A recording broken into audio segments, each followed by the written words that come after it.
You've been training calisthenics consistently, push-ups, pull-ups, dips, showing up week after week, and yet, someone who started after you is already bigger, stronger, more athletic, same exercises, completely different results. So naturally, you start wondering, what am I missing? Most people blame genetics. Others search for the perfect workout. But what if neither is the real problem? What if you've been ignoring the principles that actually drive progress? That's why I call these the top calisthenics cheat codes nobody talks about. Because once you understand them, every rep becomes more effective, every workout becomes more productive, and progress finally starts making sense. Let's get into the first one. Cheat code number 1. Honestly, this single principle is responsible for more stalled progress than almost anything else in calisthenics. Most people spend years improving pull-ups, push-ups, and dips without fixing the foundation underneath them all. It's called scapular control.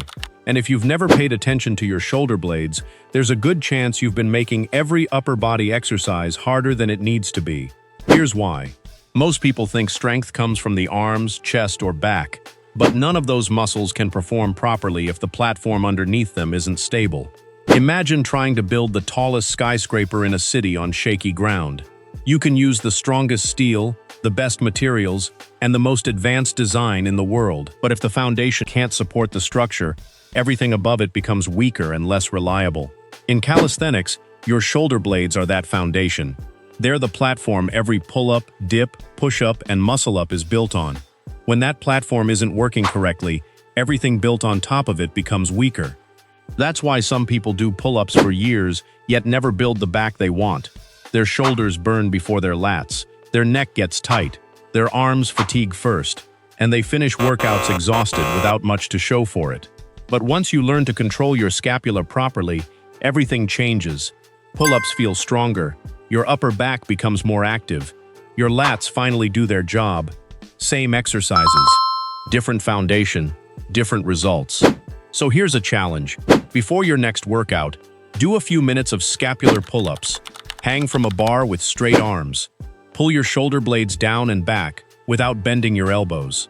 Pause, release, repeat. Cheat code number 2. And this might be the reason you've been training hard without seeing the muscle growth you expected. Because most calisthenics athletes focus on completing the rep. Up, down, repeat. Nothing wrong with that. But there's a hidden part of every exercise where some of the most powerful growth happens. And most people rush right through it. It's called the eccentric, the lowering phase, the part where your muscles resist gravity instead of simply moving against it. Now here's why that matters. Your muscles are actually strongest while they're lengthening under load, which means the lowering phase allows you to create an incredible amount of tension. And tension is one of the biggest drivers of muscle growth. That's why the way you lower yourself during a push-up, pull-up, dip, or squat matters far more than most people realize.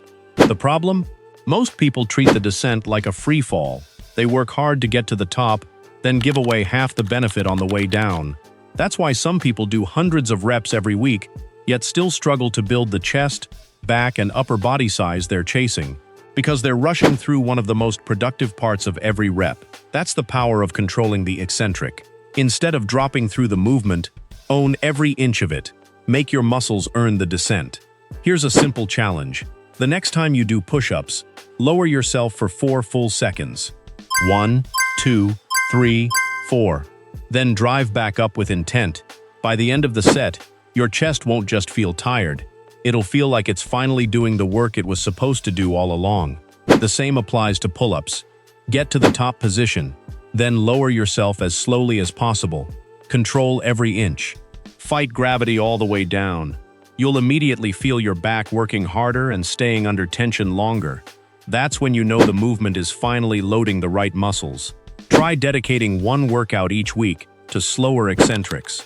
That's cheat code number 2. Stop rushing through the part of the rep where growth happens. Cheat code number 3. And this might be the reason you've been training consistently without seeing the progress you expected. Because most calisthenics athletes become obsessed with one thing: reps. I can do 20 pull-ups. I did 100 push-ups. I hit a new rep PR. And don't get me wrong, reps matter, but they're only part of the picture. Because two athletes can perform the exact same number of reps and get completely different results. Here's why. Imagine two people both complete 50 push-ups, same exercise, and total reps. But one athlete takes 15 minutes. The other finishes in 8. Same work, different demand, and your body responds to demand, not just effort. That's called training density, and it's one of the most overlooked strength and muscle-building tools in calisthenics. The more quality work you can perform within a fixed amount of time, the stronger the signal you give your body to adapt. That's where most people get stuck. They repeat the same workouts, take the same rest periods, do the same amount of work, then wonder why their chest, back, and strength stop improving. Because if the demand never increases, why would your body?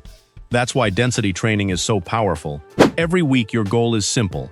Do slightly more work in the same amount of time, or complete the same work in less time. Either way, you're forcing progress. Here's a challenge. Set a timer for 10 minutes. Pick an exercise like push-ups. Do as many quality reps as you can. Rest when needed, but track the total number. Then next week, beat it. 1 more rep, 5 more reps. Anything better than before. Because that's measurable progress. And once you start tracking density, something changes. Your workouts become focused. Every session becomes a challenge against your previous self. That's cheat code number 3. Stop chasing random workouts. Start chasing measurable progress. And when you combine this with the first 2 cheat codes, you're no longer just working hard. You're creating a system that makes progress almost inevitable. And that's when calisthenics starts feeling less like a struggle and more like a cheat code. Now I want to hear from you. Which of these 3 calisthenics cheat codes have you been missing the most? Was it scapular control, mastering the eccentric, or progressive density? Drop your answer in the comments. I read every one.